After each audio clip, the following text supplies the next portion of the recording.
I correct myself. I don't usually win things. I always win things in my second year. Boy, oh boy, was he right.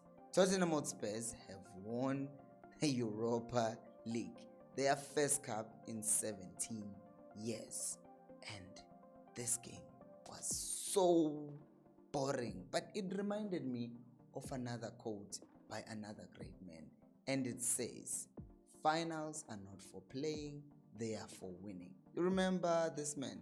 Yeah, the special one, Jose Mourinho. So Spurs were not going to that final. They did not go to that final to play it. They went to that final to win it, and there are numbers and there are stats that prove this. You look at this. This is madness. Tottenham Hotspur under no, this is not under Conte, this is not under Mourinho, this is not under any defensive coach. This is under Ange Postecoglou. 27% ball position. That is just crazy. This is just madness. And you can clearly see they just gave the ball to Manchester United. And on top of that, you clearly look at this. If you look at the stats, they were nowhere near having the ball enough. Like, look, 514 passes, 284 passes. This is crazy business. I cannot believe it. Like, Spurs were clearly drilled and they were clearly told, listen, we don't care about the ball. We're not trying to win this game by playing beautiful football. We're just trying to go out there and get a result. But someone will say, of course, they were going to have less of the ball because they were losing for the major part of the game. Which I will say, yeah, fair point. But there are other things that we'll talk about later on the video that just prove that this was not just because Manchester United were behind for the whole time, but it was mainly because Spurs' game plan was to make sure that they sit deep and they defend and they hit Manchester United on the counter. Look here, on the left hand side, this is the average position of Tottenham. You see that Tottenham is sitting in their own box. The furthest three players are number 1 on the left, Richarlison, 19, which is Solanke, and then 22, which is Johnson. Those are the furthest players forward, of course, the three forwards. But they are just sitting so deep. There is no playing this high line that Spurs usually play, which I don't think there's anything wrong with because Barcelona does it.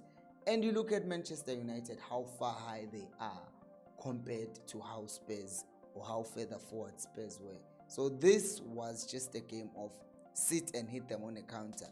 If you don't notice how effective Spurs were, by the way, check their XG. If you look at the XG here, you can clearly see that as much as United had 73% of the ball, but look at their XG, 0.97. But if you look at Spurs' XG, expected goals, they have over 1.01 because obviously their chances were of much better quality because they were getting their chances while Manchester United were out of position and their qualities were much better quality. Like, even though Spurs have created only one big chance, United created 4. But all those big chances were not good enough to harm Spurs because Spurs, once again, as mentioned, were very solid. And here's another thing that I think some people miss. Spurs were very lucky, and I'm not talking about, oh, they didn't deserve it. I think they were very lucky that James Maddison was injured. Yeah, I know this sounds like I'm being an idiot. By the way, if you're enjoying the video, please do make sure to subscribe. What am I even talking about? Look at this thing. Do you see this? On the left, this is Pape Matar, and then on the right is James Maddison's heat map from the Europa League. Do you see how far up James Maddison goes? He is on the left and then he pushes up closer to the box. Pape Matar, on the other hand, he covers a lot of ground. He's just playing all around that midfield area. Why were Spurs lucky? What is this man talking about? I'm saying they're lucky because then they were going to have someone like Maddison, who's not that great defensively, starting as a 10. But if you have Pape Matar in that position, then you have someone who's actually capable of much more than going forward, which is what Madison would have offered Spurs, that creativity. But Spurs did not need creativity. They needed just someone who's going to stop all that nonsense from Manchester United, and not stop it from their half with the high press and trying to press and suffocate United. No. This was about make it boring, stay in your own half, just make sure that they don't come anywhere near our goal. But there's another clue here that tells us that Spurs really did come to this game wanting to defend and, most importantly, not take any risks. Say it after me. Don't take any risks, mate. I feel like that's what Postecoglou told his boys. Because how often do you see Spurs do this?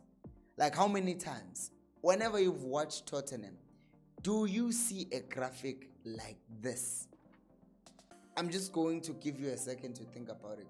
Do you ever see Spurs go long in a goal kick? Like, how many goals have they conceded because they were trying to play out from the back when it was just so impossible for that to happen? But they did it. Yet when they came to the final, they were like, nah, we're not going to take that risk. We're just going to kick the ball long. I kept on going, am I watching the same Spurs? They are going long so many times. Like, beginning of the game, this is around the 31st minute, they were still doing it because I thought, okay, maybe they're doing this beginning of the game because they don't want any pressure on their side. No, throughout the match, they're kicking the ball long.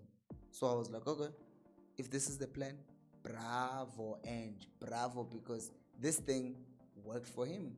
And indeed, he proved himself right. He won in his second year. So congratulations to Spurs. And now the admin of Spurs is fetching everyone, saying Spurs and all of that stuff. But what do you guys think of this Europa League final? Do let me know down in the comment section below, and subscribe if you haven't. Bye-bye.